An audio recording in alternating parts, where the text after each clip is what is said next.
Selamat pagi, Shalom.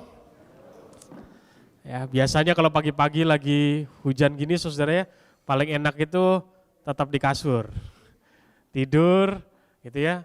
Apalagi kalau misalnya di rumah nggak punya AC kan ya, itu enak banget, sepoi-sepoi, seger, sejuk dan lain sebagainya. Saya bersyukur hari ini diberikan kesempatan oleh Tuhan, saudara, untuk boleh menyampaikan kebenaran firman Tuhan. Sudah sekian lama, saudara ya, terakhir kali saya menyampaikan firman Tuhan, kelihatannya Desember awal. 2 bulan yang lalu karena Pak Joni memberikan kesempatan untuk boleh sedikit bernafas lega untuk menyesuaikan diri gitu dengan baby, saudara ya. Udah 2 bulan, mengucapkan terima kasih juga buat Bapak saudara yang dengan begitu luar biasa memperhatikan kami juga dari mulai kehamilan sampai kelahiran gitu ya, begitu banyak perhatian dari Bapak saudara. Dan sangat terharu kami saudara dengan perhatian Bapak saudara. Kami ucapkan sekali lagi terima kasih kalau nggak ada Bapak saudara yang mendukung gitu ya. Mungkin kami juga merasa kesepian gitu ya, nggak punya siapa-siapa. Tapi karena ada perhatian Bapak saudara, kami merasakan sukacita dan boleh diberkati oleh kehadiran Bapak saudara sekalian. Walaupun Bapak saudara ya, ini setelah 2 bulan melewati gitu ya, saya nimbang berat badan itu kelihatannya dari sejak saya datang ke Sydney udah turun 12 kilo saudara. Naik 14, enggak bercanda ya. Bukan surplus, benar-benar turun 12 kilo saudara. Saya dari mulai datang, kemudian ada baby lahir gitu ya, tidur kurang, terus kemudian setelah hari-hari harus kerja, pulang masih harus jaga baby, setiap malam, tengah malam harus bangun, tapi enggak mengurangi sukacita saudara menjadi seorang ayah gitu ya. Nah, kita hari ini mau melanjutkan kebenaran firman Tuhan yang beberapa hari atau beberapa minggu belakangan ini kita sudah pelajari bersama-sama dari Mazmur saudara, dan hari ini saya memberikan judul khotbah kita untuk hari ini yaitu Hope in the Depth. Hope in the Depth saudara. Jadi pengharapan di dalam jurang atau kedalaman saudara. Kita akan lihat bersama-sama hari ini. Saudara, di Sydney saya perhatikan saudara, begitu banyak sekali yang namanya pantai. Ya. Begitu banyak sekali saudara. Saya dulu tinggal di Kota Malang sebelum pindah ke sini saudara. Di Kota Malang itu kalau kita mau pergi ke pantai, minimal kita harus naik mobil perjalanan 2,5 jam sampai 3 jam saudara. Jadi istri saya kadang-kadang seneng ya kalau jalan-jalan atau refreshing sebentar ke pantai. Dan kita harus menempuh perjalanan yang begitu jauh cuman untuk melihat pantai. Dan kadang-kadang kita di sana cuma 2 jam, 3 jam. Jadi perjalanan pulang pergi itu 6 jam. Tapi kita menikmati pantai di sana paling mentok-mentok 3 jam, 3 jam setengah saudara. Gitu ya. Tapi kita merasa sukacita. Kenapa? Karena pemandangannya indah. Hawanya yang indah juga, di sana kita bisa main pasir, main air dan lain sebagainya. Tapi pertanyaannya saudara, kalau saudara diajak bukan ke pantai nih, tetapi ke dasar laut. Apa perasaan kita saudara?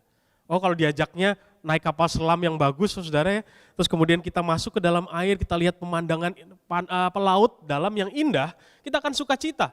Tapi gimana saudara kalau nggak sengaja kita ketinggalan di dalam atau di tengah laut, di dalam kedalaman laut saudara, di laut yang dalam. Atau di tengah-tengah laut yang dalam, kapal selam itu mogok dan kita nggak tahu harus berbuat apa.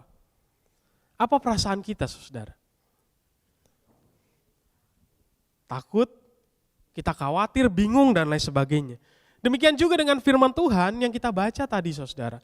Di situ dikatakan dari jurang yang dalam aku berseru kepadamu ya Tuhan. Kalau kita melihat dalam bahasa aslinya saudara, jurang itu adalah bukan menggambarkan jurang tebing yang tinggi gitu saudara. Kalau kita jalan terus kemudian bisa terpeleset jatuh. Tetapi kalau kita melihat dalam bahasa aslinya, ini mengarahkan kepada lembah yang begitu dalam di dalam laut saudara. Jadi kalau di luar saudara ya, kalau di dalam daratan kita jatuh ke jurang, mungkin ada kesempatan untuk kita selamat. Kenapa? Karena kita masih bisa berpegangan mungkin kepada pohon, atau kita mungkin masih bisa nyangkut di dalam semak belukar gitu ya, sehingga tidak jatuh begitu dalam. Tetapi kalau kita ada di dalam dasar laut saudara, pasti kita akan berpikir, gimana caranya aku bertahan? Misalnya ya, di dalam kapal selam tadi yang saya gambarkan atau ilustrasikan saudara. Mungkin kita akan berpikir, berapa lama lagi oksigen ini bisa bertahan? Karena kita manusia saudara, kita nggak bernafas dengan insang ya. Kita bernafas dengan paru-paru saudara. Kalau ada di tengah-tengah laut, kemungkinan akan mati. Solusinya saudara adalah berseru kepada Tuhan. Jalan terakhir. Endingnya apa? Apakah kita akan terus selamanya di sana dan kemudian meninggal? Ataukah ada regu penyelamat saudara yang tepat pada waktunya kemudian bisa mengangkat saudara dan kemudian kita bersuka cita karena selamat. Dan begitu juga apa yang dikatakan atau digambarkan oleh pemazmur di dalam bagian firman Tuhan ini. Tapi sebelum itu saudara, sebelum kita melangkah lebih dalam, kita akan melihat terlebih dahulu bahwa mazmur ini saudara adalah mazmur ziarah. Kalau kita membaca Mazmur 120 sampai dengan 134 saudara itu adalah mazmur ziarah, mazmur pertobatan. Ada 14 dan ini adalah yang ke-11 saudara. Mazmur ziarah yang ke-11 dan 1 dari 7 mazmur pertobatan yang ada di dalam Alkitab saudara. Jadi ketika kita mempelajari bagian firman Tuhan ini arahnya udah jelas. Yaitu apa? Pertobatan saudara. Jadi sebelum kita melangkah lebih jauh saudara, saya mau tanya dulu nih sama Bapak Saudara. Siapa saudara yang di sini merasa bahwa dirinya tidak berdosa? Saudara boleh angkat tangan?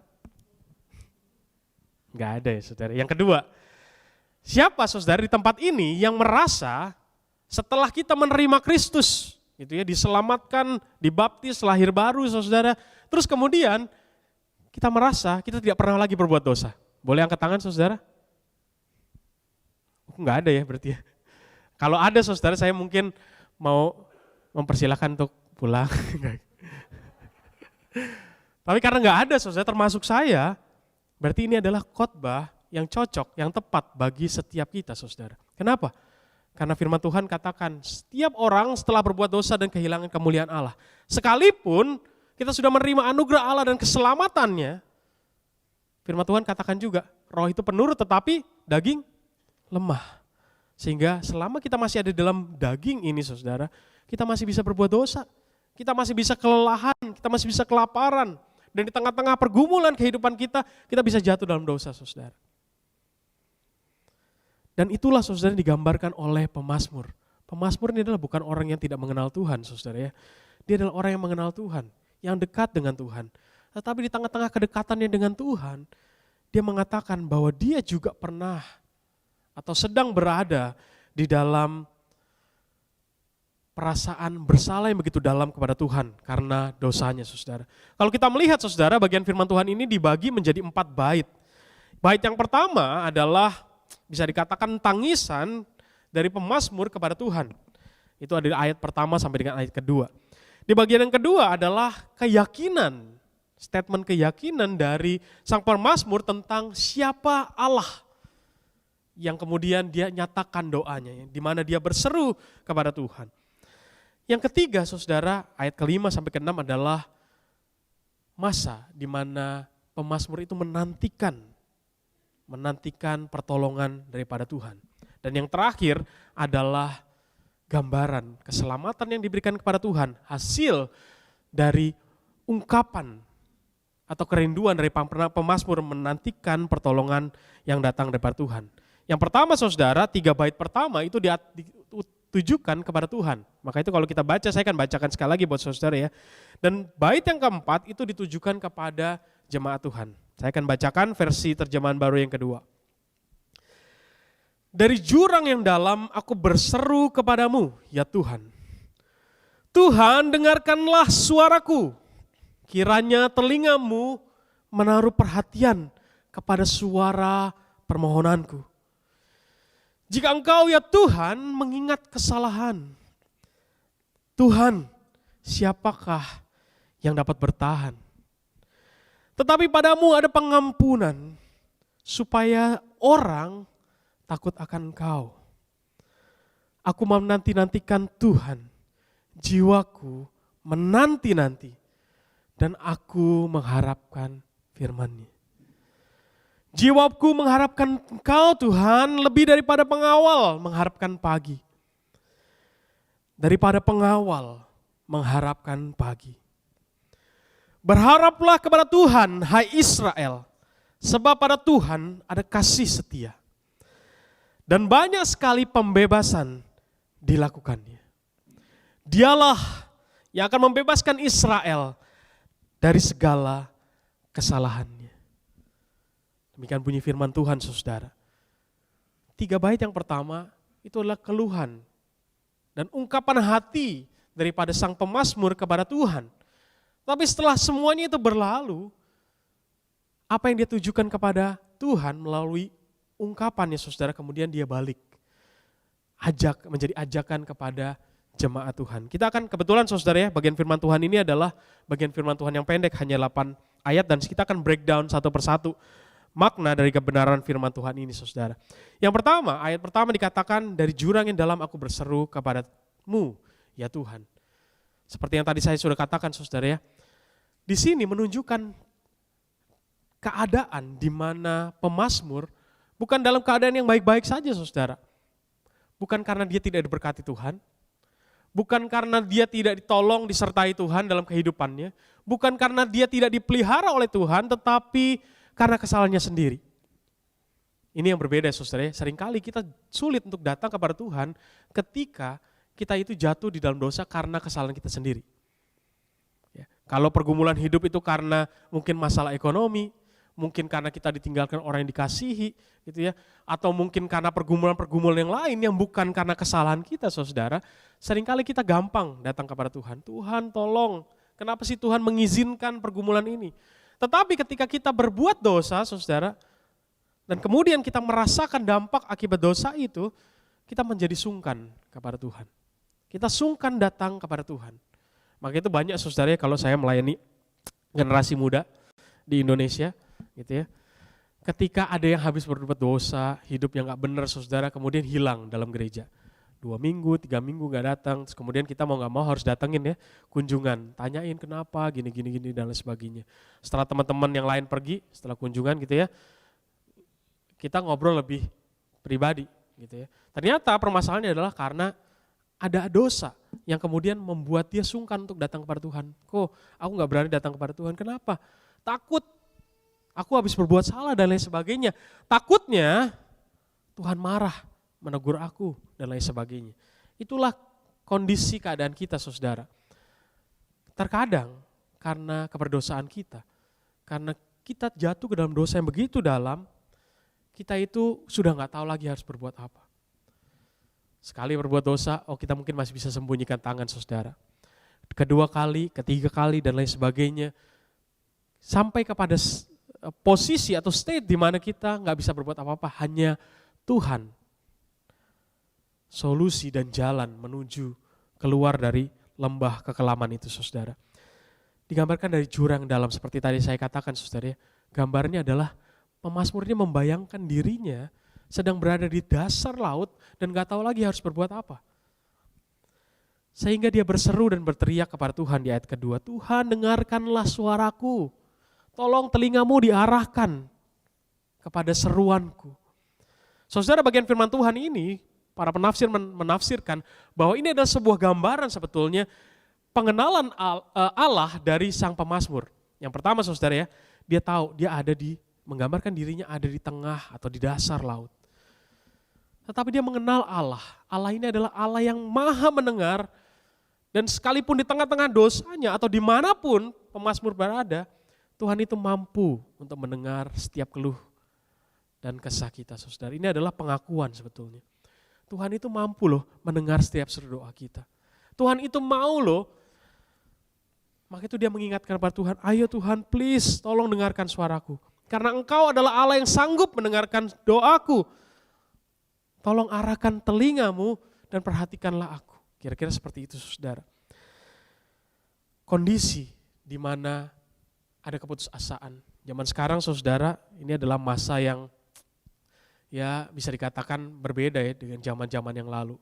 Beberapa bulan yang lalu saya sempat mau mengadakan seminar gitu ya, Zoom gitu, tentang generasi Z, generasi Alpha yang disebut dengan generasi strawberry saudara. Pernah dengar? Generasi strawberry. Kenapa generasi strawberry? Dari luar begitu menarik, menawan, garang gitu ya, ada bintik-bintiknya, warnanya begitu vivid, tetapi begitu dipencet saudara, hancur. Itulah gambaran generasi muda zaman sekarang. Padahal firman Tuhan katakan kita itu adalah generasi-generasi, pengikut-pengikut Tuhan itu adalah gambaran orang-orang yang tahan dengan ujian saudara. Tetapi zaman sekarang, itu adalah generasi yang berbeda. Maka itu kita mengajak, saya mengajak saudara ya, setiap kita generasi-generasi yang lebih senior, yang lebih tough gitu ya, kita juga boleh menjadi kesaksian bagi generasi-generasi muda, untuk mereka juga boleh tough dalam kehidupan mereka. Kalau kita perhatikan saudara, zaman sekarang ketika keputusasaan itu muncul, apa yang mereka ambil saudara? Saya membaca begitu banyak berita di Indonesia gitu ya, orang-orang berakhir bunuh diri saudara. Beberapa hari yang lalu bahkan ada beberapa cerita atau berita tentang hal tersebut. Karena mereka nggak tahu lagi harus berbuat apa. Mereka nggak tahu lagi solusi apa yang mereka harus lakukan dan lain sebagainya. Akhirnya itu yang mereka ambil saudara. Itu bukan hal yang baik. Apalagi bagi kita yang mengenal Tuhan, sang sumber pengharapan itu. Seharusnya kita tidak kemudian menyerah kepada keputusasaan itu, tapi datang kepada Tuhan. Demikian juga dengan kehidupan kita saudara di dalam keberdosaan. Kita punya Allah yang mampu mendengar dan mau mendengar seruan doa kita saudara. Ayat ketiga dan keempat saya lanjutkan. Jika engkau ya Tuhan mengingat-ingat kesalahan Tuhan, siapakah yang dapat bertahan? Tetapi padamu ada pengampunan supaya orang takut akan Tuhan. Ini adalah gambaran yang menarik saudara ya. Setelah dia mengakui Tuhan itu maha mendengar loh. Dia mengakui kemampuan Tuhan yang lain, yaitu adalah Tuhan adalah pribadi yang tidak mengingat-ingat kesalahan kita. Firman Tuhan di dalam bagian firman Tuhan yang lain dikatakan sejauh timur saudara dari barat dia melemparkan dosa-dosa kita, pelanggaran kita. Karena dia tidak memperhitungkannya. Dikatakan padamu juga ada pengampunan supaya orang-orang datang untuk menghormatimu. Saudara, saya mencoba membagiankan bagian firman Tuhan ini. Ketika pemazmur itu berbuat dosa, jatuh ke dalam dosa, mendukakan hati Tuhan. Yang jadi perasaan saya ketika saya mau datang kepada Tuhan adalah ketika saya datang kepada Tuhan, mungkin Tuhan akan marah, Tuhan akan menegur dan lain sebagainya. Tetapi yang menarik saudara, pemazmur mengatakan bahwa ketika kita datang kepada Tuhan, Tuhan itu gak pernah memperhitungkan kesalahan kita. Dan di dalam dirinya ada pengampunan bagi setiap kita saudara. Bayangkan saudara kalau kita punya bapak atau papa, itu yang galak luar biasa, yang marah luar biasa. Begitu setiap kita berbuat nakal saudara, pulang pasti kita digaplokin bolak-balik. Gitu kan, sampai jerawat pecah semua saudara. Kemudian satu kesempatan saudara, kita berbuat salah, terus pulang. Ada papa kita di depan pintu. Mungkin kita akan berpikir, jangan pulang dulu lah, nunggu dia masuk. Atau tidur dulu baru saya pulang. Karena udah jelas saudara, kita buat salah, kita takut karena papa kita galak. Misalnya kayak gitu saudara ya. Atau misalnya nilai ulangan kita jelek. Papa kita udah pernah menasehati kita. Nah, kalau sampai jelek lagi nilaimu, jangan pernah kau panggil aku lagi papa. Gitu ya. Anaknya pulang saudara, terus kemudian bilang gini, Om, aku dapat nilai 4. Kayak gitu saudara, ketakutan kita membuat kita sulit untuk mengakui kesalahan kita. Kenapa? Takut akan hukuman. Seringkali kita, anak-anak kita gitu juga saudara, kalau orang tua itu keras, kejam, setengah mati, itu ya sama anak-anaknya. Kemudian ketika anaknya buat salah itu males ngakuin. Yang ada apa saudara? Ngeles terus. Kamu buat gini ya? Enggak, bukan itu kesalahannya dia, ini salah, nyalain orang lain saudara. Kenapa? Karena ada rasa takut. Tapi bayangkan saudara ketika kita berbuat salah kepada papa kita, mama kita berbuat sesuatu yang tidak menyenangkan hati mereka. Terus kita datang kepada mereka terus kita bilang, Pak maafin aku ya, kemarin aku ngerusakin atau nggak sengaja nyenggol mobilnya papa. Itu ada baretnya gede banget. Kita udah siap dikemoceng saudara, terus kemudian papa kita bilang, nggak apa-apa nak, ada asuransi. Ya, bukan iklan saudara ya. Apa perasaan kita saudara?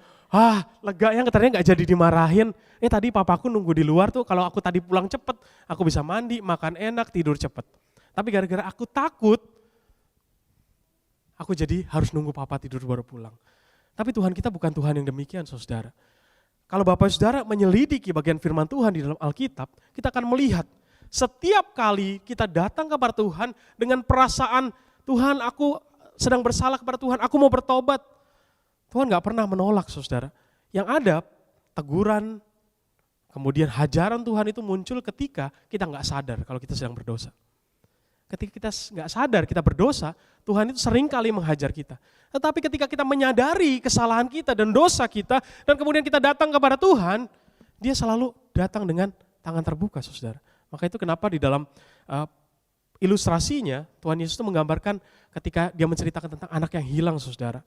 Ini anak kurang ajar banget, udah ngabisin harta bapaknya gitu ya, udah hidupnya gak bener, udah mungkin menjelekan nama orang tuanya karena kehidupan di zaman pada waktu itu saudara ya. Kalau nama anak itu pasti akan, ketika anak melakukan segala sesuatu yang mencoreng, nama keluarga juga akan tercoreng saudara. Ayahnya juga akan tercoreng. Tetapi ketika anak itu gak punya harapan lagi, dia pulang kembali kepada papanya. Papanya terima dengan tangan terbuka saudara. Dia samperin, dia peluk, dia adain pesta saudara. Kenapa? Itulah gambar Allah kita. Bukan Allah yang menghukum. Ketika kita datang dan mengakui dosa-dosa kita, dia adalah Allah yang setia saudara dan mau menerima kita lagi. Ini adalah penghiburan bagi kita. Kenapa? Kembali lagi saudara ya. Ketika kita sudah menerima anugerah dan keselamatan daripada Tuhan, kita masih bisa jatuh di dalam dosa. Ada seorang teolog saudara, penulis buku, dia menuliskan seperti ini.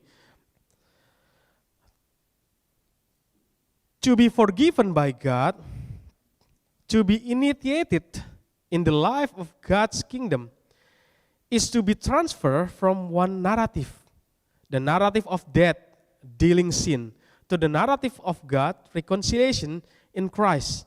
And in the latter narrative, we are forgiven of our sin so that we can learn to become holy through lifelong repentance and forgiveness. Jadi kemudian pertobatan kita saudara itu bukan terjadi sekali doang. Mungkin saudara ya ada orang-orang yang diberikan anugerah oleh Allah gitu seperti Paulus ketika Tuhan menegur, kehidupan diubah dalam sekejap saudara, ketika matanya dicelikan kembali, dia bisa hidup ikut Tuhan langsung dengan ekstrim. Ekstrim yang satu langsung menjadi ke ekstrim yang lain. Tetapi dalam kehidupan kita, pada kenyataannya saudara, kita itu harus bertransformasi. Ada yang namanya sanctification saudara, bukan kemudian ketika kita hidup menerima Tuhan, dosa-dosa kita langsung kita lepaskan. Enggak, sedikit demi sedikit saudara kita bertobat. Dan ketika kita bertobat akan satu hal, mungkin kita akan berdosa dengan hal yang lain. Di momen yang seperti itu saudara, kasih Allah, pengampunan Allah itu selalu tersedia bagi Bapak saudara dan saya. Sehingga gak ada lagi seharusnya saudara keraguan bagi kita untuk datang kepada Tuhan, mohon ampun kepada Bapa. Mungkin bagi kita selama ini mungkin ada berpikir, oh iya ya selama ini aku salah. Kalau aku selama ini berdosa, aku gak pernah mau datang sama Tuhan. Kalau aku selama ini jatuh dalam dosa, aku merasa diriku adalah orang yang paling hina dan gak layak untuk datang ke gereja. Nah, tapi enggak saudara, setiap kita, tadi saya di awal tanya ya saudara, siapa yang gak pernah berdosa, siapa yang gak pernah berdosa setelah menerima Kristus, gak ada yang angkat tangan, Bapak saudara. Jadi gereja ini terbuka bagi setiap kita, sekalipun kita masih berbuat dosa. Kenapa? Karena Allah kita aja loh, adalah Allah yang terbuka menerima kita, akan dosa-dosa kita. Di ayat yang selanjutnya saudara dikatakan seperti ini. Aku menanti-nantikan Tuhan, jiwaku menanti-nanti, dan aku mengharapkan firman-Nya. Jiwaku mengharapkan Tuhan lebih daripada pengawal mengharapkan pagi. Daripada para pengawal mengharapkan pagi. Saudara, dalam kehidupan orang-orang Israel kuno pada masa itu, kota-kota biasanya itu dikelilingi dengan yang namanya tembok saudara. Kalau yang pernah ke Israel kan masih ada kan tembok Yerusalem dan lain sebagainya.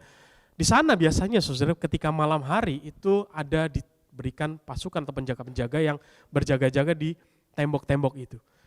Bapak saudara, kalau saya dulu nemenin papa saya suka nonton film Mandarin gitu ya, yang kungfu, Toliongto gitu, saudara Yoko itu ya, pendekar Raja Wali dan sebagainya. Kita melihat juga ada benteng-benteng di sana yang kalau ketika malam itu ada penjaga-penjaga, ada yang pakai panah dan lain sebagainya saudara. Dan yang menarik adalah musuh biasanya mencoba untuk masuk ke dalam benteng itu tengah malam. Gitu ya. Makanya kemudian ada yang menyelinap, terus kemudian penjaga-penjaga itu dibunuh dan lain sebagainya. Sehingga ketika di situ dikatakan pemazmur bilang, aku merindukan Tuhan sama seperti aku merindukan sang pengawal atau penjaga tembok itu. penjaga tembok kota itu mengharapkan pagi, gambarnya sama saudara. Pada malam hari itu mereka bisa aja kehilangan nyawa mereka. Pada malam hari itu mereka bisa aja kelelahan. Pada malam hari itu mereka bisa berbuat kesalahan yang kemudian dihukum oleh pemimpin mereka dan lain sebagainya. Tetapi ketika pagi itu muncul dan giliran jaga mereka selesai saudara, ada kelegaan. Kenapa? Mereka boleh lagi beristirahat. Mereka boleh makan, mereka boleh kumpul lagi dengan keluarganya. Dan yang paling utama, hidup mereka masih aman hari itu. Ini adalah satu kelegaan saudara. Aku pengen banget cepat menerima anugerah atau pertolongan Tuhan itu. Janji Tuhan itu bagi setiap kita. Itulah gambaran saudara yang digambarkan oleh pemazmur ketika dia menanti-nantikan.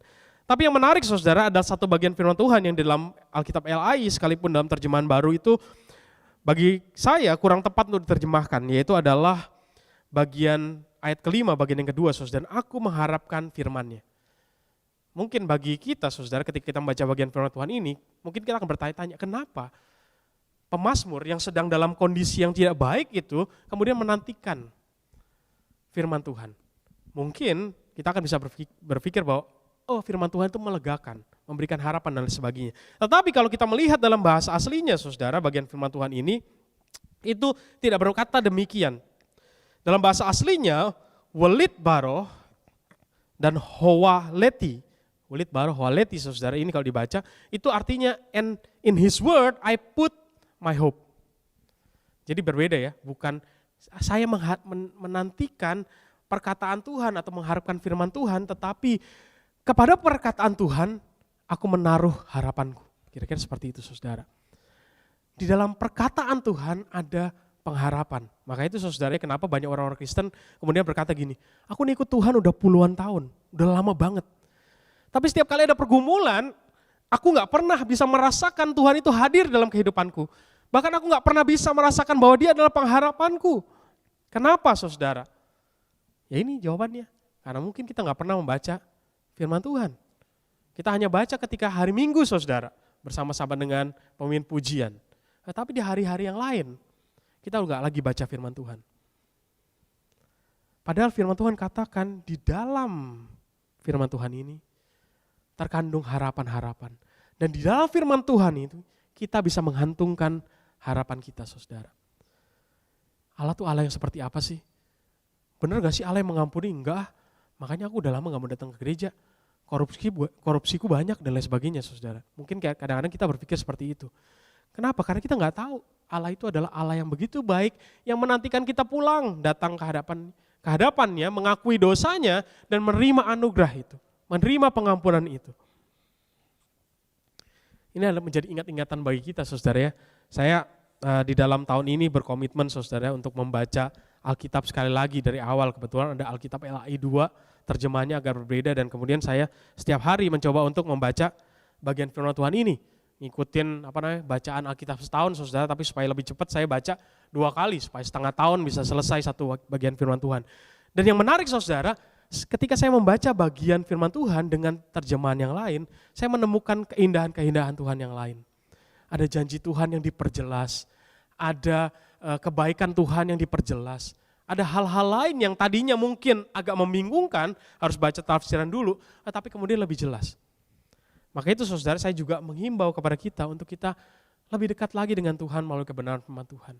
Karena di sanalah saudara bisa menemukan pengharapan yang datang daripada Tuhan. Ini adalah hal yang menarik saudara ya. Maka itu kenapa dulu kalau kami di remaja, pelayanan remaja ini anak-anak masih SMP, SMA, setiap kami belum rapat saudara ya, rapat untuk kegiatan bulanan gitu ya. Selalu kita mulai dengan sharing dapat apa di saat teduh minggu ini gitu ya. Untuk ngingetin mereka kembali. Benar gak sih firman Tuhan itu bisa berkata-kata pada mereka? Dan benar saudara, yang menarik adalah anak-anak SMP, SMA itu mereka bisa cerita kayak gini. Iya, saya tuh bingung 3 hari yang lalu baca firman Tuhan ngomong ini. Ternyata 3 hari kemudian aku mengalami kejadian yang jawabannya sesuai dengan firman Tuhan dan lain sebagainya. Karena kita percaya saudara, firman Tuhan ini adalah firman yang hidup. Yang ketika kita baca, dia gak mungkin begitu saja lalu. Firman Tuhan katakan, Roh Kudus itu menuntun kita untuk mengingatkan kita apa yang sudah Tuhan ajarkan sebelumnya. Jadi Roh Kudus yang bekerja dalam kehidupan kita itu mengingatkan kita terus.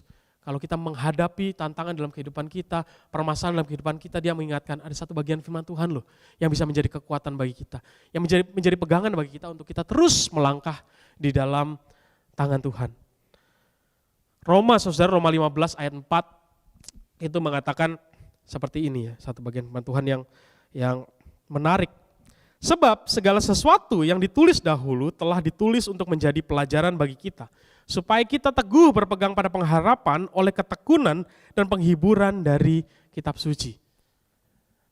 Kalau kita butuh solusi atas permasalahan kehidupan kita, ketika kita butuh kekuatan dan penghiburan, kita datang lewat mana saudara?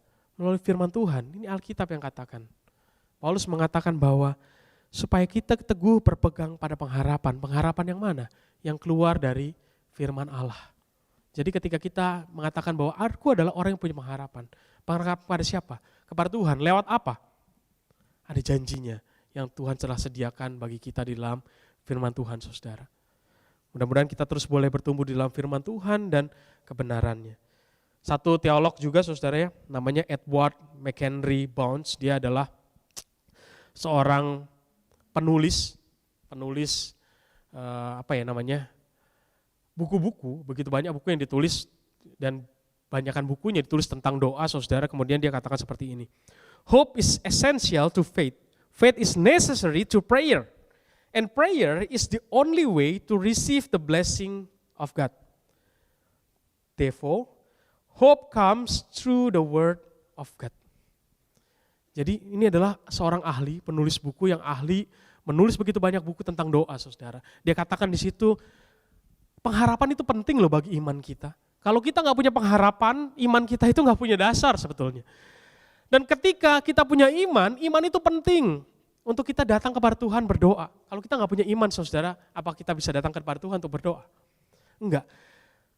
Tapi semuanya itu berhubungan saudara. Harapan yang membuat kita memiliki iman yang kuat. Dan iman itu memampukan kita untuk datang kepada Tuhan untuk berdoa. Tetapi pengharapan itu muncul dari firman Allah. Muncul dari firman Allah. Sekali lagi, kalau kita nggak pernah membaca firman Allah saudara, kita nggak akan pernah punya pengharapan. Jangan kemudian datang kepada Pak Joni, datang kepada penginjil Sabian, datang kepada penginjil Melki, kemudian aku kehilangan pengharapan. Terus kemudian tanya, hari ini baca firman Tuhan apa? Enggak baca sih. Nah itu saudara, itu pertanyaan bagi setiap kita, teguran bagi setiap kita. Bagi saya juga saudara. Dan bagian yang selanjutnya saudara, bagian yang terakhir, itu dikatakan berharaplah kepada Tuhan, hai Israel. Sebab pada Tuhan ada kasih setia dan banyak sekali pembebasan dilakukannya. Di dalam bagian firman Tuhan ini saudara, pemazmur itu menunjukkan bahwa kenapa bangsa Israel atau kita saudara harus berharap kepada Tuhan. Yang pertama, karena di dalamnya ada kasih setia saudara. Ada kasih setia, hesed saudara. Ketika kita datang kepada Tuhan dan kita tahu bahwa di dalamnya ada kasih setia, kita akan tahu sekalipun aku berdosa, aku adalah anak-anak Tuhan yang layak untuk menerima pengampunan daripada Bapa. Dan Dia atas anugerahnya mau memberikan kasih karunia itu lewat dalam bentuk pengampunan saudara. Dan banyak sekali pembebasan. Kata pembebasan di sini kalau diterjemahkan itu sama seperti ketika kita menebus, saudara, menebus sesuatu. Misalnya kita mau beli barang, kita bayar, itu jadi milik kita. Atau kalau kita mau menebus orang dalam penjara gitu ya, kita bayar tebusannya. Itu adalah gambaran pembebasan yang dilakukan oleh Allah. Jadi begitu banyak yang Tuhan sudah lakukan untuk membebaskan kehidupan kita. Saya yakin dan percaya saudara, setiap dosa yang kita lakukan, sekalipun Allah sudah mengampuni, kadang-kadang kita masih harus terima konsekuensinya di dalam dunia. Tetapi kasih Allah yang begitu besar itu saudara, kadang-kadang melampaui batas itu sampai kita yang seharusnya mendapatkan dalam tanda petik bahasa dunianya karmanya saudara, gitu ya. Tetapi karena anugerah Allah kita nggak perlu lagi merasakan hal itu. Itu adalah gambaran juga pembebasan yang diberikan Allah oleh kita saudara. Dan itu adalah sesuatu yang melegakan. Dan ada pengharapan eskatologis juga yang diberikan di situ saudara, bahwa dialah yang akan membebaskan Israel dari segala kesalahannya. Kita tahu bahwa saudara, bangsa Israel itu adalah bangsa yang dipimpin Tuhan dari awal sampai akhir. Tetapi dalam perjalanannya saudara, mereka selalu jatuh di dalam dosa. Tetapi ketika mereka jatuh dalam dosa, walaupun Tuhan tegur, hukum, kemudian mereka diampuni lagi. Coba bayangkan Bapak Saudara, kalau Bapak Saudara membaca kitab Hakim-Hakim, berapa kali bangsa Israel itu mendukakan hati Tuhan. Aku gak punya pemimpin Tuhan, maka itu kami berbuat dosa. Tuhan kasih pemimpin, mereka bertobat. Tapi kemudian pemimpinnya membawa mereka lagi dalam dosa, terus berulang-ulang saudara. Tetapi kasih setia Tuhan juga nyata, terus menerus bagi bangsa Israel. Dan puncaknya saudara, yang sebentar lagi kita akan peringati bersama-sama. Dalam momen Paskah, Allah itu datang ke dalam dunia, mati bagi kita untuk menebus seluruh dosa kita. Seluruh dosa kita artinya apa saudara? Bagi kita yang menerima Allah, dosa kita yang dulu, yang sekarang, dan yang akan datang. Tuhan tahu saudara, dia sudah mengampuninya. Itu adalah kuasa Allah kita yang tidak berkesudahan. Lalu apa saudara yang kita bisa ambil dari bagian firman Tuhan ini? Yang pertama saudara, kita harus sadar akan keberdosaan kita. Banyak orang saudara ya, kalau kita nggak sadar akan dosanya, itu susah untuk berubah. Betul ya saudara ya? Lu nyuri ya? Enggak nyuri, padahal nyuri saudara. Kalau nggak mau ngaku, susah untuk kita bertobat. Kamu tuh tukang bohong loh. Enggak pernah bohong, padahal emang bohong, tukang bohong saudara. Nggak akan pernah bisa bertobat kalau kita tidak sadar akan keberdosaan kita. Ini saudara ya, Pendeta Yakub Trihandoko, salah satu dosen saya, dia katakan seperti ini dalam kelas kami, dikatakan Tuhan itu sudah menebus kita, Roh Kudus melahirbarukan kita, sehingga natur kita yang berdosa dikalahkan, bukan dihilangkan. Jadi saudara kalau ditanya kita ini berdosa apa enggak perlu malu saudara untuk mengakui bahwa aku ini berdosa, aku ini lemah juga. Kenapa? Setiap kita lemah saudara. Roh Kudus menuntun kehidupan kita, bahkan mengalahkan natur dosa kita, tapi tidak menghilangkan. Maka itu kenapa saya katakan tadi ya, selama kita masih ada dalam tubuh duniawi ini saudara, kita itu masih bisa jatuh dalam dosa. Misalnya kepanasan gitu ya, terus kemudian itu ada kulkas isinya Fanta, Coca-Cola, dingin segar saudara. Terus tulisan yang jaga warung gak ada, kita gak punya duit. Wah kesempatan nih buka warungnya, buka kulkasnya, ambil minumannya, kabur saudara. Kelemahan daging kita membuat kita bisa jatuh dalam dosa karena godaan-godaan. Tetapi pada akhir kehidupan kita nanti ketika Allah menyempurnakan segala sesuatunya, kita benar-benar bisa menang atas kuasa dosa itu. Jadi jangan malu saudara kalau kita masih jatuh dalam dosa. Semua sama. Bapak saudara, saya yang setiap hari baca firman Tuhan sama, bisa berdosa, bisa menyakiti hati orang lain, bisa berbuat salah dan lain sebagainya. Maka itu juga sama saudara ketika kita baca Matius 6, doa Bapa kami. Di situ dikatakan, dan ampunilah kami akan kesalahan kami, seperti kami juga mengampuni orang yang bersalah kepada kami. Artinya apa saudara? Doa Bapa kami itu bukan sesuatu yang harus dihafalkan. Walaupun memang orang Kristen banyak kan hafal saudara ya. Doa Bapa kami yang diajarkan oleh Tuhan Yesus itu adalah pattern ketika kita berdoa. Dia menggambarkan bahwa kehidupan doa bangsa Israel, khususnya orang-orang ahli Taurat dan orang Farisi saudara, salah. Yang benar tuh kayak gimana? Ini loh intinya. Datang kepada Tuhan, muliakan nama Tuhan. Terus kemudian minta bahwa kerajaan Allah itu boleh nyata dalam dunia juga. Lalu apa? Untuk setiap hari-hari saudara, mintalah berkat Tuhan. Tuhan berikanlah pada kami makanan kami yang secukupnya pada hari ini. Lalu yang kedua apa saudara? Ampunilah dosa-dosa kami.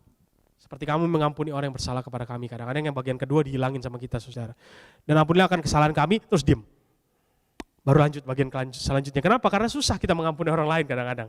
Gitu ya saudara. Dan yang selanjutnya, janganlah masukkan kami ke dalam percobaan. Ketika Tuhan Yesus mengajarkan bagian firman Tuhan ini saudara, ini adalah pattern doa kita sehari-hari. Jadi setiap hari kita datang kepada Tuhan, ada 3 kebutuhan utama yang ada dalam kehidupan kita. Yang pertama adalah kebutuhan akan pemeliharaan Tuhan, makanan, penjagaan Tuhan. Yang kedua saudara adalah pengampunan. Karena Tuhan Yesus tahu kita ini manusia yang berdosa. Bahkan setiap hari kita butuh pengampunannya. Dan yang ketiga saudara adalah diberikan kekuatan oleh Allah untuk tidak dicobai. Atau kalau dicobai kita bisa melewati percobaan itu bersama dengan Tuhan. Ini adalah gambaran saudara yang dikatakan di dalam doa Bapa kami. Jadi ketika kita berdoa, ampunilah kami akan kesalahan kami. Tuhan Yesus tahu saudara, ketika dia mengajarkan itu Tuhan Yesus tahu bahwa setiap kita dalam hari-hari kehidupan kita sangat besar kemungkinan kita jatuh di dalam dosa. Jadi akuilah keberdosaan itu. Seorang penulis juga, saudara, ini adalah satu jurnalis gitu ya, menulis beberapa buku-buku, ada buku-buku yang bertemakan psikologi juga. Dia katakan seperti ini, openness is the first step of recovery. Kadang-kadang orang-orang psikologi juga sering pakai bilang keterbukaan adalah awal dari pemulihan. Kalau kita mengakui dosa kita, itu memberikan kesempatan bahwa kita masuk ke dalam pemulihan, saudara. Tapi kalau kita nggak pernah mengakui dosa kita tidak akan pernah bisa pulih. Sama seperti pemazmur, dia katakan, aku Tuhan lagi ada di dalam jurang yang dalam. Aku Tuhan lagi ada dalam dosa yang dalam, aku butuh Tuhan. Itulah saudara yang harus kita kerjakan. Yang kedua saudara, apa yang kita bisa kerjakan itu adalah sadar bahwa kita membutuhkan Allah sebagai sumber pengharapan kita. Implikasinya banyak saudara ya, baca firman Allah seperti yang tadi saya sudah katakan. Terus kemudian selalu memandang kepada Tuhan, bahwa dia adalah sumber pengharapan kita. Banyak orang saudara kalau cari solusi kepada Tuhan itu yang paling terakhir. Lagi susah banget ekonomi gimana? Kita lihat nih teman-teman kita yang tebal duitnya, yang bisa diutangin dulu. Makanya zaman sekarang bilang pinjam dulu 100 saudara dan lain sebagainya. Itu kan kenapa? Karena kebergantungan manusia mengandalkan sesamanya saudara. Tetapi kita tidak datang kepada Tuhan seakan bahwa dia adalah sumber pengharapan. Kita datang kepada hal yang lain dulu. Tetapi pemazmur tahu saudara, solusi utama adalah datang kepada Tuhan. Apalagi ini ngomong soal keberdosaan. Siapa saudara yang bisa mengampuni dosa? Sebelum masa reformasi saudara, orang-orang atau gereja-gereja Katolik pada masa itu saudara boleh mengeluarkan surat yang namanya indulgensia. Tujuannya adalah surat pengakuan bahwa dosanya mereka sudah dilepaskan saudara ya. Terus kemudian pastor-pastor pada waktu itu mereka punya kuasa untuk boleh menghapuskan dosa. Bahkan mereka boleh ngasih hukuman saudara. Oke, karena kamu berdosa ini, kamu baca misalnya ya, apa berapa kali, kamu baca ini berapa kali dan lain sebagainya saudara. Tetapi apakah betul-betul dosanya telah diampuni untuk melakukan seperti itu? Maka itu kenapa banyak film-film kayak saudara ya, ada pembunuh setelah dia berbunuh terus kemudian masuk ke dalam bilik itu dia mengakui dosanya. Terus kemudian begitu selesai saudara, dia lega bunuh orang lagi. Gitu. Kenapa? Karena dia merasa bahwa orang yang dia ucapkan, diakui dosanya, itu mampu mengampuni dosa. Padahal yang bisa mengampuni dosa itu hanya Allah saudara. Hanya Allah. Jadi hanya satu-satu harapan kita. Kita membutuhkan Allah dalam kehidupan kita. Dan yang terakhir saudara, apa yang bisa kita lakukan adalah sadar bahwa kesaksian kita itu membawa pengharapan. Bagian terakhir saudara, setelah pemazmur menaikkan keluh kesahnya kepada Tuhan. Saya yakin dan percaya Mazmur ini ditulis refleksi dalam kehidupan pribadi sang pemazmur. Setelah dia menaikkan menaikkan seruan pengakuan dosa kepada Tuhan. Dia menaikkan keyakinannya kepada Tuhan dan dia diselamatkan, diampuni atas dosanya. Dia berbalik kepada bangsa Israel dan dia mengajak bangsa Israel, yuk kita datang kepada Tuhan. Karena di dalam Tuhan itu ada kasih setia. Saudara, banyak dalam kehidupan kita ya, yang kemudian diberkati oleh Tuhan. Kita dilepaskan oleh Tuhan, diampuni oleh Tuhan, tapi seringkali kita tidak melepaskan atau kemudian membagikan pengalaman bersama dengan Tuhan yang berharga itu. Padahal pengalaman yang nyata dan luar biasa dengan Allah akan membuat kesaksian juga mengalir keluar dalam kehidupan kita, saudara. Saudara, saya mungkin kesaksian sedikit ya.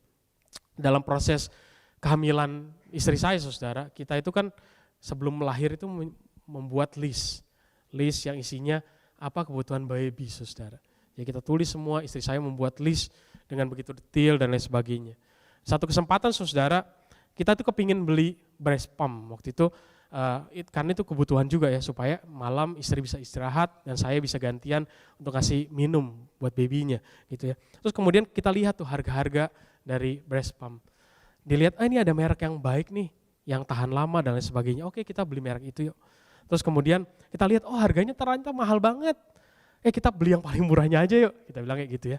Terus akhirnya saudara kita udah mutusin, kita akan beli paling murah. Ini kesaksian istri saya saudara, dia juga ceritakan juga ke banyak orang. Dalam perjalanannya dia ke kantor saudara di Mesket, kita jalan, Dia jalan saudara, terus di dalam perjalanannya dia menemukan ada satu kotak, dia lihat, pas dia lihat kotaknya itu breast pump. Dengan merek yang sama yang kita mau, dengan harga yang paling tinggi saudara. Dan itu masih dalam box, dia bawa ke kantor saudara, dia buang itu karena council clean up. Terus dia bawa ke kantor, dia buka, semuanya masih bungkusan plastik saudara. Masih bungkusan plastik, botol-botolnya, kabelnya masih diikat, kabel listriknya masih diikat, baru saudara. Kemudian begitu dia melihat itu dia nangis saudara. Dia ceritakan teman kantornya, dia ceritain ke keluarganya, dia ceritain ke saya. Dan ketika saya mendengar itu saya ceritakan juga ke banyak orang. Kenapa? Karena itulah pengalaman yang luar biasa. Pemeliharaan Tuhan bagi kehidupan kami saudara. Kami yang pada waktu itu nggak mungkin bisa beli karena memang pas ketika lahir juga kita nggak dikasih asuransi, harus nabung. Ternyata Tuhan menyediakan hal itu bagi kami. Itu adalah hal yang luar biasa saudara. Dan membuat kami tidak bisa berhenti untuk menyaksikan kebaikan Tuhan. Bagaimana dengan kehidupan kita juga? Kita adalah orang yang sudah dilepaskan oleh Allah. Dan menerima juga kebaikan-kebaikan Allah. Maukah kita bersaksi juga, mengajak orang-orang yang lain di sekitar kita mengandalkan Tuhan. Dan melihat mereka merasakan kasih Tuhan yang sama dalam kehidupan kita. Mungkin saya akan menutup dengan sebuah kisah saudara. Kisah yang bukan ilustrasi dari luar saudara, dari Alkitab. Dari satu bagian firman Tuhan di Yohanes saudara tentang wanita yang berdapatan berzina saudara. Ketika saya merefleksikan kehidupan saya saudara, saya adalah bukan orang yang 100% baik. Kehidupan saya sebelum bertobat, sebelum kemudian melayani Tuhan, itu hancur berantakan saudara. Habis semua dosa, udah pernah saya coba. Tetapi saudara, Allah itu adalah Allah yang begitu baik. Saya membayangkan saya adalah posisi orang yang ini. Saudara ya, dalam satu kesempatan Tuhan Yesus lagi mengajar murid-murid, dia lagi bersaksi, bercerita saudara, terus kemudian datanglah satu kelompok orang, di situ dikatakan ahli Taurat, orang Farisi saudara, imam-imam itu membawa wanita yang kedapatan berzina saudara. Dia lempar wanita itu ke hadapan Tuhan Yesus. Saya menempatkan diri saya menjadi wanita yang berzina itu. Mungkin saya berpikir seperti ini, waduh ini rabi yang sedang viral. Apa yang akan saya terima habis ini di Rajam Batu. Wah kemarin misalnya bayangannya, waduh kemarin dia marah-marah lagi di bait Allah. Bolak-balikin tuh semua orang dagangan punya. Kenapa? Karena itu bait Allah, apalagi hidupku nih. Tapi ketika dilemparkan saya saudara, kita semua di hadapan Allah. Terus kemudian Tuhan itu berkata, kenapa? Ini loh Rabi, orang ini bersalah, dia berzina. Menurut hukum Musa, dia harus dilempari batu. Tuhan Yesus nggak tahu tulis-tulis apaan saudara di pasir, terus kemudian dikatakan, ya udah deh, kalau kalian mau pakai hukum itu, lakukanlah. Tapi mulai dulu dari kamu yang nggak berdosa. Terus perlahan-lahan saudara, satu persatu dari yang paling tua, paling tahu, paling banyak dosanya saudara ya, mulai hilang, habis tinggal dia berdua. Terus dia pikir gini, wah ini rabi yang luar biasa. Dia punya mujizat, dia dekat dengan Tuhan, pasti dia gak berdosa. Habis ini aku dihabisi sama Tuhan. Tapi enggak saudara, Tuhan berkata seperti apa? Lihat, apakah ada yang menghukum kamu? Enggak ada. Demikian juga dengan aku gak menghukum kamu. Pulanglah dan jangan berbuat dosa lagi. Saudara, itulah hati Tuhan kita. Itulah hati Tuhan Yesus kita saudara. Bahkan ketika hari ini kita sudah menerima pengampunannya, kita sudah menerima karya salibnya, tetapi kita masih bisa jatuh dalam dosa. Ketika kita datang kepada Tuhan dan menyesali dosa kita, dia katakan, pergilah dan jangan berbuat dosa lagi. Aku tidak menghukum engkau. Kiranya ini boleh menjadi penghiburan bagi setiap kita, khususnya dalam masa menantikan Paskah ini saudara, menjadi ingat-ingatan bagi kita, bahwa pengampunan Allah menjadi pengharapan bagi kita dan selalu tersedia bagi kita hari lepas hari demi kemuliaan nama Tuhan. Mari tundukkan kepala kita berdoa.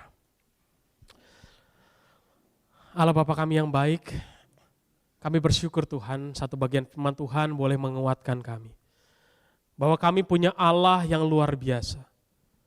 Allah yang kudus, tetapi di tengah kekudusan-Mu Tuhan, Engkau adalah Allah yang murah hati, yang mendengar setiap seruan kami Tuhan. Secara khusus pada hari ini Tuhan, kami mengakui bahwa kami adalah orang-orang yang lemah dan terbatas. Yang dalam hari-hari kehidupan kami sangat mungkin Tuhan untuk kami berbuat dosa. Ajari kami Tuhan, kami punya keberanian untuk datang kepada Tuhan dan mengakui setiap dosa dan pelanggaran kami. Supaya di hari-hari depan kehidupan kami boleh menyatakan siapa Engkau Tuhan. Sebab sejauh timur dari barat, Engkau telah melepaskan pelanggaran kami. Kau enggak ingat lagi Tuhan setiap dosa-dosa kami. Dan kiranya itu boleh mengantarkan kami menjadi pribadi yang punya hidup bersyukur kepada Tuhan. Tuhan, firman-Mu telah selesai ditaburkan, kiranya benih firman Tuhan ini bukan saja begitu saja lalu, tetapi boleh menjadi sandaran kami, pengharapan kami. Dan firman Tuhan ini boleh terus bertumbuh dalam kehidupan kami, berbuah, dan melalui buahnya, yang dilihat orang-orang sekitar kami, nama Tuhan saja boleh dipermuliakan. Terima kasih ya Bapak, terima kasih. Hanya di dalam nama Tuhan Yesus Kristus, kami sudah berdoa dan mengucap syukur. Amin.